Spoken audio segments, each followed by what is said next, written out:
enterocolitis, which is a form of large intestine inflammation. So that's not to say that there's a definitive answer. I guess I could put it that way. But in my own private practice, it's been my experience that when we just cut out the classic grains, people get better for a short period of time, 2, 3, 6 months, and then their condition starts to digress. And what we see is that what they end up doing is they end up going to the gluten-free pasta, the gluten-free cookies, the gluten-free crackers, all the different products that are available, and they're still getting gluten, and potentially they either are getting cross-contamination, meaning that the products that are being made, even though they're claiming to be gluten-free, have cross-contamination, or it's the gluten that's found in those grains that just hasn't been well enough studied, or it could also be some of the genetic modification, or it could also be the fact that many of these products are not organic and they're exposed to high amounts of fungicides, fumigants, insecticides, and other chemicals. So nobody has that definitive answer. And so when I try to put the research out there as it is and make commentary on it, and my advice is to go grain-free more so than it is specifically wheat, barley, rye, and oats-free, simply because of my own practical experience in treating patients for the last 10 years. I've diagnosed over 2,000 patients. And in every single case, when we cut out grain, they do infinitely better than when they just cut out wheat, barley, and rye. And are you talking, when you talk about grain, for example, is quinoa included in that class? Quinoa is not a grain. Quinoa, amaranth, and buckwheat are not grains. And these are the kind of the three pseudo grains that they're actually from a different type of a plant. So they're not technically in the same family.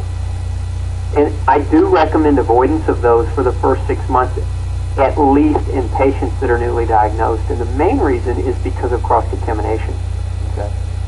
There was a recent study published, and I believe it was the American Journal of Dietetic Association Journal. Right. And don't quote me on this. I'm getting ready to publish an article on it now, but I think it's 41% of randomly tested products labeled gluten-free had enough cross-contamination to do damage to those with gluten intolerance. And some of the products included buckwheat and some of the other what we call pseudo grains or pseudo cereal. Right. Well, and I know I just happen to have that information right here. I'm going to talk about that a little bit later. But it's just as a preview, soy flour, for example, in that study had contained 2,925 parts per million, and that's technically a gluten-free. That would be gluten-free under the FDA guidelines.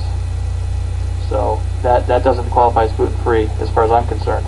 Right. Some people are extremely, extremely sensitive, and then you've got the people that maybe they're not symptomatically sensitive, but what about the silent damage? Right. I hear this all the time. Well, I don't react to that. I don't react to that. Well, I mean, maybe you don't, but what about silent celiac disease? I mean, we all know it exists, and we all know that it takes years and years for enough damage in some cases to build up to become symptomatic and to trigger disease.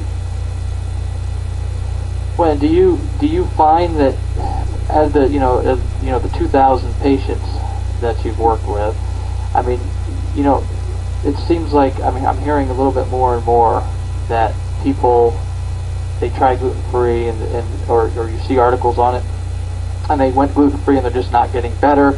The intestinal damage isn't repairing itself, and all these different things, even though they're following a strict gluten-free diet. Now again, like you mentioned, we don't know if maybe it's cross-contamination somewhere or whatever it is, but if someone is, just for sake of argument, there's no cross-contamination and they're still following that strict gluten-free diet and they're just not getting better. Now again, assuming that they're eating the other grains and things, is your recommendation, first and foremost, ditch all the grains? Absolutely, because we haven't studied them well enough. There was a publication in an allergy journal about 14 years ago where they kind of came to the conclusion that why are we recommending rice and all these other grains, sorghum and millet, when we really haven't studied them? And that struck me, that the authors kind of said we find it peculiar, and I always like the wording of the way these things are worded, because how many people will that affect potentially? Right. It's like they nonchalantly put it. Nobody ever comes back and talks about it. When you mention a study that's more than 10 years old, people tend to scoff at it and say, well, that's 10 years old, as if the study were less valid because it was done 10 years ago. Right. But, yeah, that would be one of my first pieces of advice. Another piece of advice I would have would be to potentially have some tests run on the gut to identify potential leaky gut problems that may be contributing to additional food allergies, because sometimes gluten will induce enough damage that it causes a leak in the intestinal lining, and now we get food proteins that start to leak through and trigger and incite the immune system to continue to make them sick. And once you develop an allergy, until you heal that leaky gut, it won't go away. So a person can develop additional allergies, and so I recommend getting tested to see if those are part of the equation.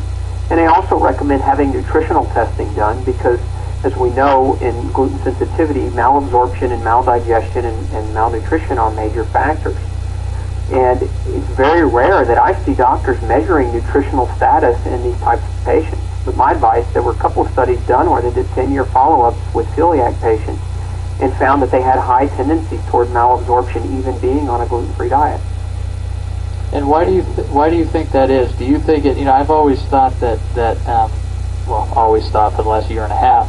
But I've thought that there's no difference, in my opinion, if you go from eating wheat all the time to then you go to the other products that are, still, the vast majority, it seems like, are still rice-based.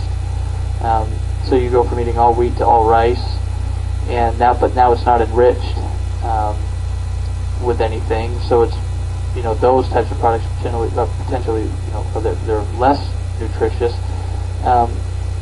Do you think it's because they go from because they're eating all of that stuff as opposed to eating all the fruits and veggies, for example, that they should be eating? I mean, why is there that issue with the malnutrition and that kind of thing?